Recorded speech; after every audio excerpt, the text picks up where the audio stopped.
I'm reading from a website, printed them here for you, some points about some of the biggest remote working challenges and how to overcome them.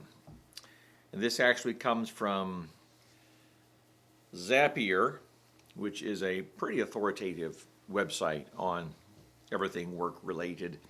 And from time to time, I'll share with you some of the things that I find and that I've gathered over the years and in present day as well from websites or other authorities besides just myself and my vast array of knowledge, because there's a lot more out there besides just what I have in my head from my experiences. But I thought it was very appropriate given a lot of remote workers today, especially since the pandemic of 2020, 2021. Many people started working more remotely, but it can be very challenging, not only for just a number of reasons. So, from Zapier, one of the challenges is working too much.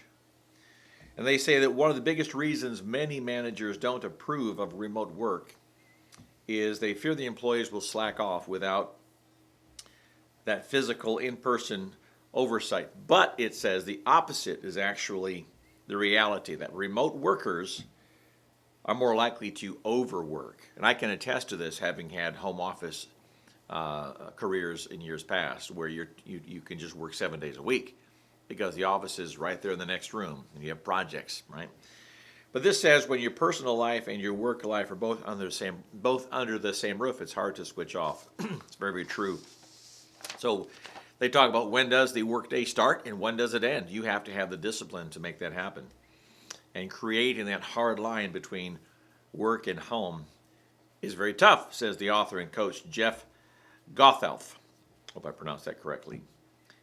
And if you work for yourself, he adds that you might be in never-ending sales mode, which can be exhausting. And I can tell you that as a small business owner, it's also true, because you don't leave work and leave the work at work. You take it home with you in your head, and invariably you take the laptop home, and there's something that comes up over the weekend and maybe that's your time off, or even during vacation, and let's address that now, right? Let's just get on and get it done. Let's make those phone calls. So one of the challenges. So how to avoid overworking? There are 5 points that he makes in terms of how to avoid overworking in one of these many items that he speaks of in the 7 biggest remote work challenges. So this video is just going to cover just the one, and I'll do the more videos on each of the other 6, I believe. So as far as the working too much issue, among the 7 biggest remote working challenges, how to avoid working too much, number 1, set up appointments on your calendar for the end of the day to get yourself out of the home office. Maybe it's an appointment to go to the gym or go to the grocery store or just take a walk around the block. So get out of there. Get out, go do something else for the end of the day. Maybe it's an appointment to read the next chapter of the book you're currently into. Number 2, similarly, set up reminders to take breaks. I do that myself in my business. I have my to-do list from 8 to 8:10, 8:10 to 8:30, 8:30, 8:45, 8:45 to 9, 9:30, go for a walk. Walk around the block, come back, and then so on. So anyway, to take breaks. One member of our team, this guy from Zapier says, has a recurring daily to-do list item to take a walk. Just said that, didn't I? He says, I use the clock settings in Mac operating system to announce the time every hour. That would drive me crazy. Which helps remind me to stretch and refill my water glass. It's good. In Windows, you can use Task Scheduler to set up a similar hourly reminder. Timing your day with the Pomodoro technique, look that up, can help as well. Number 3, a way to avoid overworking.